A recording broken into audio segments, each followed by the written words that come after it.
बिस्मिल्लाहिर्रहमानिर्रहीम। अस्सलाम वालेकुम माय यूट्यूब फैमिली, कैसे हैं आप सब। आई होप आप सब ठीक होंगे। मैं भी ठीक, अल्लाह का शुक्र है, दुआएं हैं आप सबकी। तो आज का व्लॉग शुरू करते हैं। व्लॉग शुरू करने से पहले जो मेरे चैनल पे नए हैं, मेरे चैनल को सब्सक्राइब करें, शेयर करें और लाइक करें, क्योंकि और बेल आइकन को भी प्रेस करें ताकि मेरी आने वाली न्यू वीडियो का जो नोटिफिकेशन है ना, आप लोगों को मिल सके। और मुझे कमेंट्स पे भी बताएं कि आपको मेरा व्लॉग कैसा लग रहा है। तो जी माशाल्लाह से शबान का जो है वो पहला जुम्मा है। आप सबको मेरी तरफ़ से जुम्मतुल मुबारक, बहुत बहुत मुबारक हो। और अल्लाह से दुआ करो कि मेरे परवरदिगार मुझे बख्श दे और मुझ पर रहम कर, और तू सबसे बेहतर रहम फरमाने वाला है। बेशक ए मालिक कुन फ़यकून, सबकी मुश्किलें आसान फरमा, आमीन सुम्मा आमीन। तो दुआओं का मुसलसल तुम्हारी लबों की तस्बीह बन जाना अल्लाह की तरफ से तुम्हारे लिए कबूलियत का एक इशारा है। और दुआएं मांगते रहो, उसे अपने बंदे के उठे हुए हाथों की लाज रखना आता है। बेशक। तो जी कैसे हैं आप सब। तो ये मैं दिखा रही थी आज का व्लॉग जो शुरू किया है मैंने। तो माशाल्लाह से आज जुम्मतुल मुबारक था और सुबह सुबह नाश्ता कर लिया था और नहा धो के तो मैं तो लिहाफ के अंदर घुस गई थी और मैंने चाय पी। चाय में वो जो होते हैं ना पापी जो होते हैं, तो उसका जो चूरा होता है और चाय में डाल के वो थोड़ा सा वो मैं पी भी रही थी और साथ खा भी रही थी। आप यकीन करें बहुत ही मज़ा आता है उसका।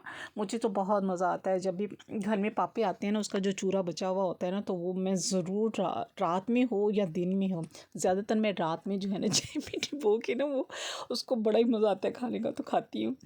तो जी फिर उसके बाद खा खू के नमाज़ पढ़ के माशाल्लाह से तो फिर मैंने मशीन लगाई थी, कपड़े डालने के लिए ऊपर आ गई थी छत पे।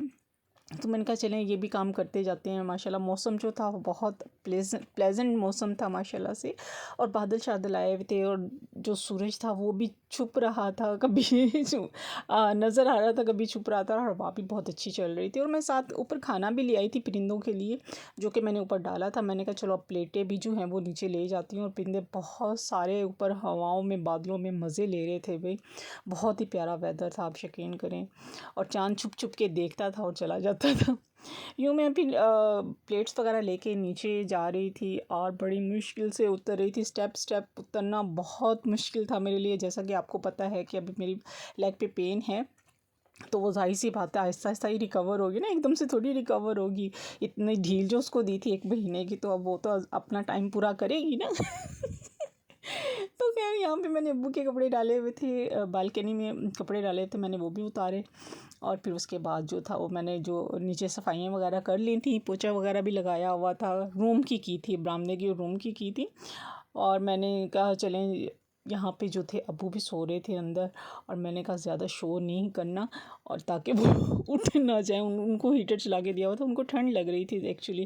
तो मैंने कहा चलें कोई बात नहीं। फिर मैं उतनी देर में मैं ज़रा बाहर निकल गई थी काम के सिलसिले में, और बस चलते चलते चलते मेरे से चला ही नहीं जा रहा था। आप यकीन करें इतनी देर मैं चलती रही। जो 10 मिनट का रास्ता था ना, वो तकरीबन मुझे पौना घंटा लगा उसको तय करने में, आप यकीन करें।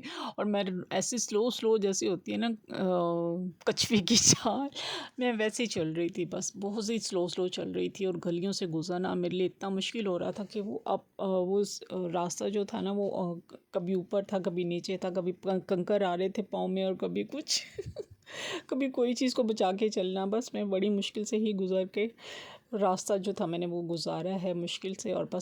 और बस चलते चलाते आखिरकार मैं अपनी मंज़िल पे पहुंच गई थी। मगर बहुत ही मुश्किल था मेरे लिए ये रास्ता, आप यकीन करें। मुझे यूँ लगता था जैसे मैं आगे चल ही नहीं पाऊँगी। अच्छा इसमें जाते हुए रास्ते में मेरे पास मैं घर से ना कोई पैसे भी नहीं लेके निकली थी। खैर मैं पाउच के निकली थी, आप यकीन करें। मेरे पास कुछ भी नहीं था। मैंने कहा ये खुदा ना खास्ता अगर मैं ना चल सकी तो चलो मैं रिक्शा करवा लूँगी। और रिक्शा कैसे करवाऊँगी, मैं तो पैसे भी नहीं लाई। फिर बस ढीठों की तरह बस चलती गई चलती गई। और खरबूजे भी माशाल्लाह से देखें आप कितने मज़े के लग रहे थे। मौसम भी आ गया इतनी जल्दी खरबूजों का, हालांकि सर्दियाँ भी हैं थोड़ी थोड़ी, खैर जाने वाली हैं। अब मौसम तो काफ़ी हद तक जो है वो चेंज हो गया है। और मौसम में काफ़ी तब्दीली भी आ गई है अब माशाल्लाह से। ये है कि धूप अब जो निकलते हैं ना बाहर तो वो चुभती है, इचिंग होती है बॉडी में। तो ये है कि काफ़ी हद तक जो मौसम ने तब्दीलियाँ तो ले ली हैं, करवटें बदल ली हैं, और खैर से अब आगे रमज़ान भी आएगा और बस मज़े ही मज़े होंगे भाई अब। और दिन जाते गुज़रते हुए पता ही नहीं चल रहा है कि दिन कैसे, शबान के महीने, पहले रजब का महीना पता नहीं चला, अब शबान का महीना पता नहीं चला, अब खैर से रमज़ान मुबारक का महीना आने वाला है। और यार अब तेरी कुदरत को समझूं, मेरी इतनी औकात नहीं, मुझे सब कुछ अता करना, बस गुमराह ना करना बेशक। और बस बेइंतज़ार है, यहाँ पे मैं बैठी थी, इंतज़ार कर रही थी जिस मकसद के लिए मैं यहाँ पे आई हुई थी। तो बस फिर मैं घर पहुँच गई थी और मैंने कहा चलो जाके, अब कपड़े तो सूख गए होंगे, मैंने कहा चले चलते हैं ऊपर, चल के जाके कपड़े उतारते हैं और तय करते हैं। और वाकई जब मैं छत पे आई तो धूप भी हल्की हल्की सी निकल आई थी, मौसम इतना प्यारा था, सूरज इतना प्यारा लग रहा था। वो जैसे मैं तस्वीरें देखती होती थी ना, कैसे लोग तस्वीरें बनाते हैं, तो मैं भी वैसे सूरज के साथ इशारे करके देख रही थी कि कैसे करते हैं लोग।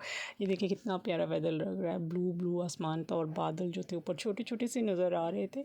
और बहुत ही खूबसूरत जो था ना वो वेदर हो रहा था माशाल्लाह से। और मेरा दिल नहीं कर रहा था नीचे जाने का, मैंने कहा नीचे जाके क्या मैं खाना बनाऊँ, ऊपर ही बैठी रहूँ थोड़ी देर। खैर मौसम को वहाँ थोड़ी देर मैंने इंजॉय किया। और बस फिर मैं थोड़े से कपड़े जो थे मैंने ऊपर डाले हुए थे वो सूख गए थे, वो मैंने उतारे और नीचे ले आई थी। और सारे कपड़े मैंने एक एक करके इकट्ठा जब किया तो कुछ में नमी थी, कुछ में नहीं थी। मैंने कहा अच्छा चलो कोई बात नहीं, सूख ही जाएंगे। खैर जो थे वो जाके मैंने नीचे साइड पे रख दिए थे, और बस बाकी जो थे वो तय कर लिए थे जो ज़्यादा खुश्क हो गए। अच्छा कभी कभी होता है कि दिल नहीं करता बात करने का। आज मुझे भी कोई लफ्ज़ समझ ही नहीं आ रहे हैं कि मैं क्या बोलूँ कि क्या ना बोलूँ। कोई नहीं, आज मुझे आप ऐसे ही बर्दाश्त कर लें। तो इस एक अच्छी बात के साथ, अगर तुम्हें अल्लाह के देने पर यकीन है तो फिर तुम्हारी यकीन से मांगी हुई हर दुआ कबूलियत की ताकत रखती है, और जल्द तुम कबूलियत के करिश्मे भी देखोगे। तो इंशाल्लाह ज़रूर देखेंगे हम भी करिश्मे। तो इंशाल्लाह मिलते हैं नेक्स्ट व्लॉग में। जहाँ रहें खुश रहें, अपनों का ख्याल रखें और दुआओं में याद रखें। मिलते हैं नेक्स्ट व्लॉग में, और बाय बाय टाटा। कपड़े लेके मैं जाती हूँ नीचे और तय करती हूँ कपड़ों को।